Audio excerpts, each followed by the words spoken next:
right, music fans, welcome back. It's Dave, it's the Real Music Observer, observing real music in real time for real people just like you and just like me.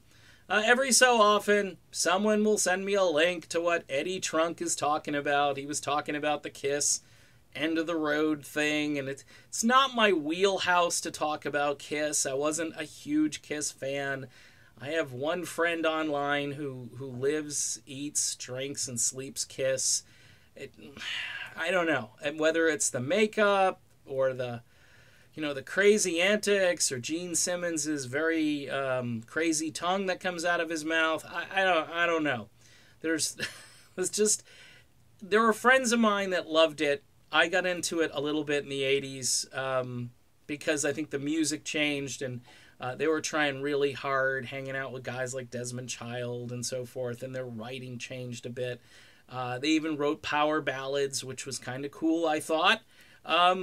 There was some things to like about Kiss, you know what I mean? For me, the whole Detroit Rock City thing, that was something I just never got into. But I'm completely blown away by how, I'm listening to Eddie Trunk talk about this end of the road tour and how you got to give something back to the fans. You got to give more to the fans. I think the fact that these guys are still a band at this point is an indication that they've given to the fans. I mean, they could have hung this up a long time ago. And yeah, they want, like Ace Frehley to show up, or they want some special guests. Maybe Vinnie Vincent should show up.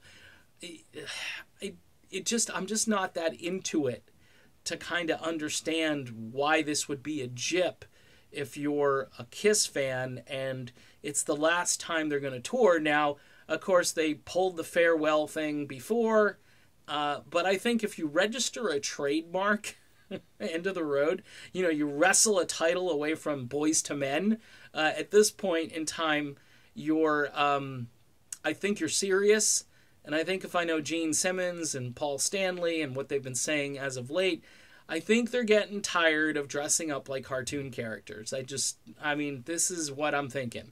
I'm thinking that this whole thing is going to come to a halt now. And if you want tickets, Eddie Trunk is like, oh, there's no way. No, unless they have, a couple other bands with them or bring back. I think they're going to sell a lot of tickets as Kiss and the last time you can go see Kiss. I mean, how many generations? Like 3, 4? It's a lot of, not like 4 generations, but you go back to the 70s, at least 2 solid generations of Kiss fans, and then all of the siblings and so forth that will be towed along so they can see this spectacle. Whether you like Kiss or not, I'm sure the show will surpass your expectations. If you're a fan of their music, I'm sure they're going to play the catalog you expect. I know, I've heard that, Paul Stanley can't sing that great anymore, and, Gene was never his singer really to begin with, so it's like one of these things where you say to yourself, okay, but their fans, I'm sure, are going to turn up for this. To me, this is like a Star Trek convention, a musical Star Trek convention on steroids.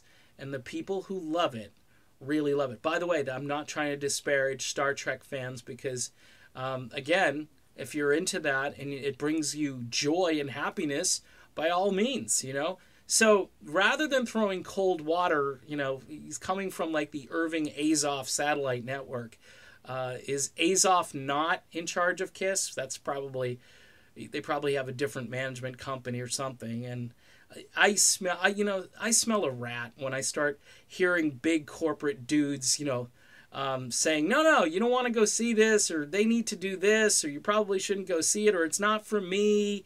18 years, they've been doing the same thing. Yeah, but this is the last time. So if you're a Kiss fan, I'd get ready. I'd buy your tickets. I'd go, celebrate, have a great time. It'll be one for the ages, whether they decide in a couple of years from now to come back again, doesn't matter. It's Kiss and you're a fan. So go out and enjoy it.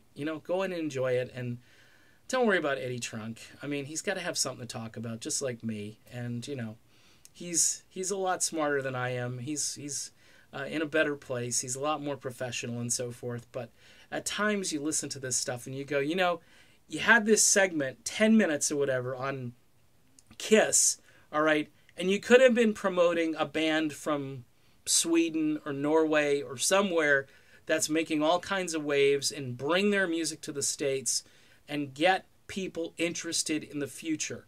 Because yes, Kiss is going to hang it up.